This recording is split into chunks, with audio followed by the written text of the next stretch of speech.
Ray Kroc was born on October 5th, 1902, in Oak Park, Illinois, to Czech immigrants. His parents were ordinary people. His father worked at the telegraph office, and his mother was a housewife and raised her son. As a child, Ray dreamed of money and success. He realized early on that in order to achieve something, he would have to take an unconventional path. His life since his youth has been an endless experiment. He was not particularly diligent at school, but he had a natural gift for persuasion. He could sell anything to anyone at any time. This quality became his main weapon. After school, he worked part-time as a salesman, played the piano in jazz bands, and even tried to study to become a doctor, but dropped out of school for the sake of work. He was constantly tossing and turning, not knowing where his place was, but he knew for sure that he was born for something big. In the 1920s, Ray went into trade. He sold paper, pianos, real estate, and mixers. It was the mixers that became the key turning point in his life. Working for Prince Castle, which produced the multi-mixer mixers, he became one of the best salesmen. By that time, Kroc was already over 50, and he was haunted by the feeling that he was too late. He saw how young guys were making money on new technologies, starting companies, becoming millionaires, and he was just a salesman of kitchen appliances. In the spring of 1954, Kroc noticed a strange order. One restaurant in California ordered 8 mixers at once. It seemed crazy. Usually cafes took 1 or 2. Intrigued, he decided to go there himself. This visit became a turning point in his whole life. Kroc was amazed. He saw a stream of customers, a precise and fast cooking system, automation of all processes. People received food in 30 seconds. He felt, this is the future. He did not just want to sell the mixers. He wanted to sell their idea. He wanted to make the system the standard of nutrition throughout the country. He wanted to build an empire. Ray convinced the owners to give him the right to distribute the franchise. They weren't sure if the idea would work outside their city, but they agreed. In this decision, they signed their own death warrant.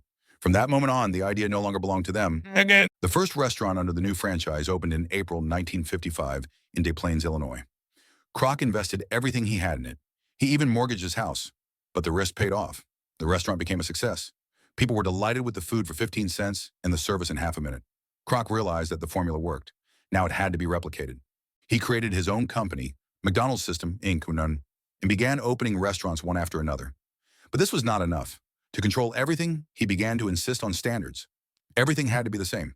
Taste, design, employees' uniforms, even the color of the walls. He obsessively monitored every detail. He turned the business into a machine. He developed instructions, trained managers, created a quality control system. He wasn't just selling food, he was selling an experience. The goal wasn't just to feed people, but to make them come back. He understood that customer loyalty was the currency of the future. At the same time, the conflict with the original owners was growing. They felt they were losing control of what they had built. Kroc considered them indecisive and outdated. They considered him an aggressive invader. The contradiction was becoming more and more intense. Kroc didn't like to share. He wanted everything, completely without a trace. In 1961, he offered them a deal. He would buy their share for $2.7 million. At the time, it seemed like a lot of money. They agreed, but insisted on one condition: lifetime royalties on the original restaurant's income. The condition was agreed upon verbally, without paper, and Kroc agreed. After the deal, he refused to pay. Legally, they could not prove anything. He opened a new restaurant nearby and literally destroyed the business of the old one. The history of their participation in the project began to fade, and Kroc began to write his own. After he gained complete control over the brand, real expansion began. In a few years, the number of restaurants exceeded 100, then 1,000. Kroc invested money in marketing, developed a recognizable image: yellow arches, Ronald McDonald. The formula: delicious, fast, cheap. He ensured that McDonald's became part of everyday life of Americans. He understood that he was not selling burgers, he was selling stability, the certainty that in any city, anywhere in the country, the customer would get exactly the same burger, the same drink, the same taste. And people loved it. In a world full of uncertainty, McDonald's became a symbol of order. He launched training programs for managers, opened the so-called Hamburger University, where future managers took intensive business courses. He literally turned ordinary people into operators of one of the most complex business machines in the world. Kroc was getting richer. He bought the San Diego Padres baseball team, built a residence in California, and began writing memoirs. He was called a visionary, a reformer, a genius. President Nixon personally thanked him for his contribution to the economy. But behind all this shine, there was a cruel truth. He was merciless to competitors, fired employees for the slightest mistake, and terminated contracts with those who did not comply with standards. He did not tolerate misfires. He wanted McDonald's to be eternal, like Coca-Cola. Ray Kroc died on January 14, 1984. At the time of his death, McDonald's had more than 7,500 restaurants in 31 countries. The company was worth billions. It was embedded in the culture, in the language, in everyday life. People stopped thinking about where this food came from. It just was. And yet the question remained, was he the creator? Or just a clever businessman who saw someone else's idea and managed to sell it better? He built his name into the legend. He made everyone think McDonald's is him. Over the years, films, articles, investigations appeared. One of the most high-profile is the film The Founder with Michael Keaton in the lead role. It showed Kroc not as a hero, but as an ambitious, tough, sometimes even cynical entrepreneur. The image turned out to be ambiguous, and that was honest. Kroc was not a saint. He was not an inventor. He was a salesman. He knew how to feel the moment, capture space, and bring ideas to the maximum. His genius is in management, in strategy, in the ability to turn chaos into an algorithm. Today, McDonald's is an empire with more than 38,000 restaurants around the world. Every day, the company serves more than 69 million people. This is more than the population. Ray Kroc left behind more than just a brand. He left behind a model of scaling, standardization, and global influence. He proved that even simple food can become a symbol of an era, but it came at a price: honesty, friendship, truth. That was Ray Kroc, the man who didn't invent McDonald's, but made it eternal. Having become the owner of McDonald's, Kroc realized that there was still a lot of work ahead. He was obsessed with the idea of control. Every restaurant, every employee, every ingredient, everything had to comply with a single standard. He believed that chaos destroys business, and order makes it invulnerable. He personally inspected restaurants, suddenly appeared at points, could take apart a manager for the wrong fryer temperature population, and they don't even think about where it all started. Many countries, every day somewhere, or for an overly polite smile. A smile should be sincere, but not feigned, he said. He trained in manipulation, read psychology, applied pressure techniques to achieve perfect execution. He knew McDonald's should not just be a brand, it should be a religion. He built temples of fast food where everything was calculated down to the millimeter.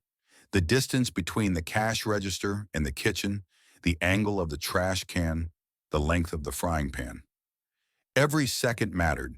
He fought slowness as heresy. Kroc obsessively looked for ways to increase profits. He created new products, tested the menu in different regions, hired focus groups, conducted research. He introduced the practice of working with children in the company through toys, clowns, playgrounds. He knew, grab a child and you get the whole family. This is how the Happy Meal was born, which became a symbol of marketing addressed to the child's psyche. In the 1970s, he began to introduce advertising on television, investing millions in it. His slogans became quotes. His advertising is a symbol of the era. McDonald's became part of the American dream. Not just food, but a lifestyle, where everything is clear, stable, and predictable. But behind this facade, a shadow grew. Every year, the company became more and more aggressive. Kroc demanded unconditional obedience from franchisees. Those who failed were fired. He kept a dossier on everyone who owned a restaurant. He knew who was cheating on their wife, who was drinking, who was late with payments. He controlled fear, and it worked. He created his own internal security service that monitored standards. Employees knew that even a small mistake could end in dismissal. Discipline was a religion. At interviews, managers were asked not about experience, but about their willingness to obey the rules. And the rules were sacred. Once, when one of the franchisees decided to add tacos to the menu, Kroc found out about it 12 hours later. In 24, he was already in town. In 48, the restaurant was taken away. No questions asked. It was a show act. He called it cleaning up the environment.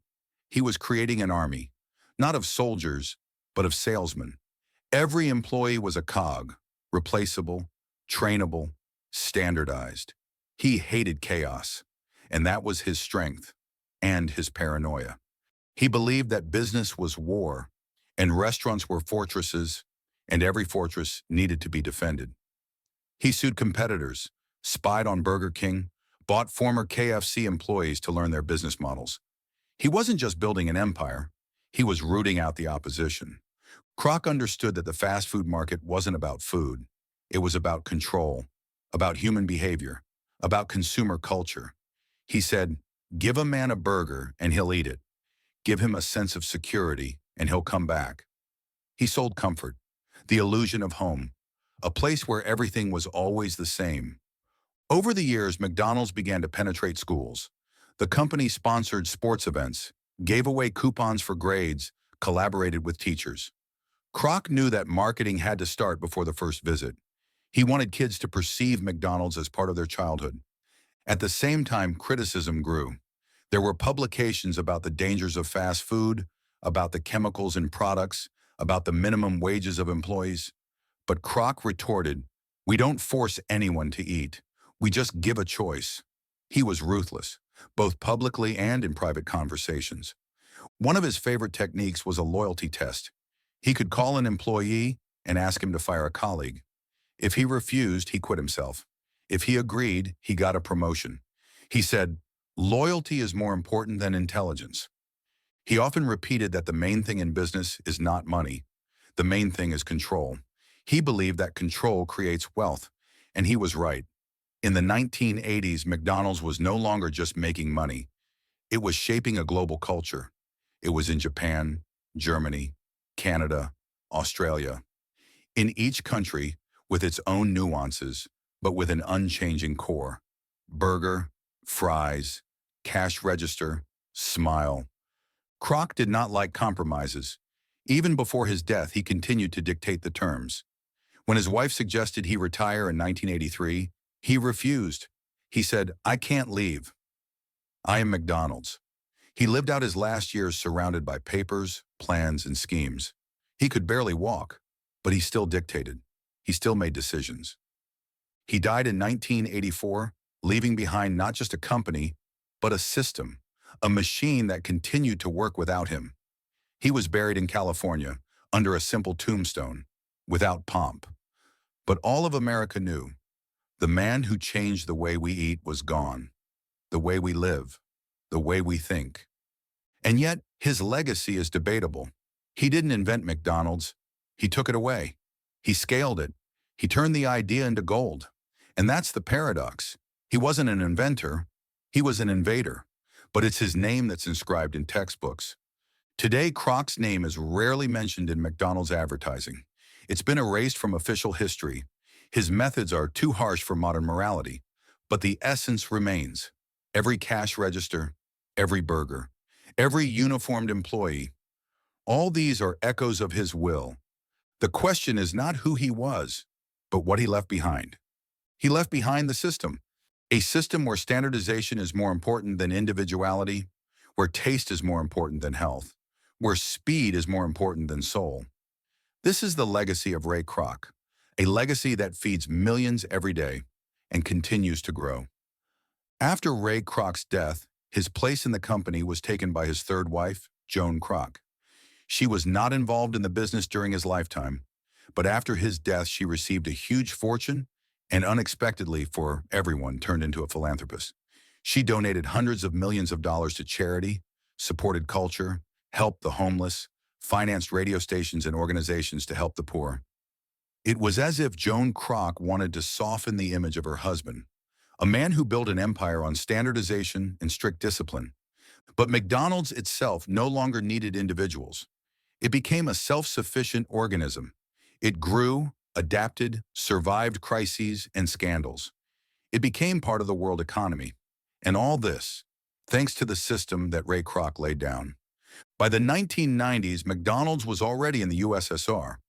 The first restaurant opened in Moscow on January 31st, 1990. The line stretched for kilometers. People stood for 6 to 7 hours to try an American burger for the first time in their lives.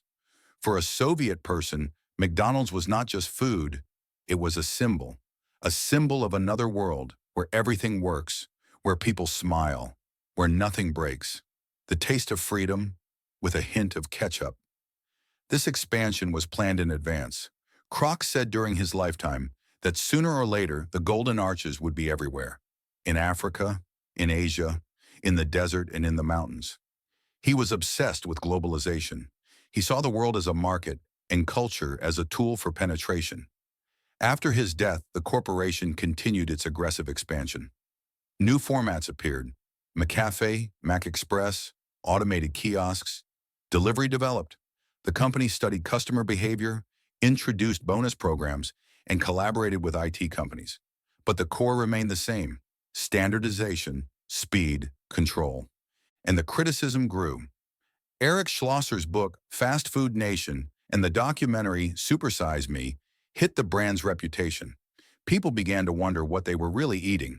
McDonald's found itself at the center of scandals, from obesity to environmental destruction, from low wages to cruel working conditions. And yet, customers kept coming. Why? Because Kroc was right. McDonald's doesn't sell food. It sells habit, predictability, nostalgia. And that formula is hard to break. In the 21st century, the company adapted. It added salads, vegetarian options, eco-friendly packaging. It opened green restaurants, installed solar panels. It kept up with the times, but with the same face. The arches still glowed yellow. The cash registers still said, "Welcome to McDonald's." Ray Kroc's name has become increasingly mythologized. For some, he is a visionary, a business genius, a man who changed the food industry. For others, he is a cynical manipulator, an expropriator of someone else's idea, a corporate predator. But even critics admit he did the impossible. He turned the burger into a symbol of the nation. If he were alive today, perhaps he would introduce artificial intelligence into service, drones into delivery, replace cooks with robots. He would optimize, process to the point of automatism. He would squeeze not just money from the client, but data. He was always one step ahead. Ray Kroc believed in the power of simplicity. People want what they already know. They don't want a masterpiece. They want a 15-cent burger, exactly like the last time, he said. This philosophy is both the curse and the success of McDonald's. Today, McDonald's offices are skyscrapers. Their employees are thousands of analysts, marketers, engineers, biochemists. But each of them works in a system built by one person, a stubborn mixer salesman who was not afraid to mortgage his house to open a restaurant. In America, Ray Kroc is sometimes compared to Henry Ford. Ford standardized cars, Kroc standardized food. Ford gave everyone a car, Kroc a burger. They are united by the idea of mass production, the idea that everyone needs the same thing, and it can be sold. But if Ford left the factories, Kroc left the tastes. He created a psychological connection. People remember McDonald's not as a business, but as part of their childhood. It was his brilliant bet to penetrate not the stomach, but the memory. Kroc once said, "If you work only for money, you will never get it. But if you love what you do, you will become rich." He said it sincerely, but he did not love food. He loved control, and this was his passion. His life is the story of a man who did not know how to make peace. He did not tolerate almost worked out. He broke down if it was necessary to build. He fired if it was necessary to maintain the rhythm. He did not look for compromises, but the absolute. He was not humane, but he was effective. And perhaps this is the main dilemma. Ray Kroc is not about good and evil. It is about choice, about the price of ambition, about the fact that behind each golden arches is someone's lost business, someone's forgotten history, someone's shattered dream. He built an empire, but not with his hands, but with his will. Not with a recipe, but with a strategy. And that's what makes him special. His name may disappear from advertising, from packaging, from official documents, but his system works every day, every hour, in every country, in every city. Ray Kroc didn't invent fast food. He figured out how to permanently integrate it into the lives of millions.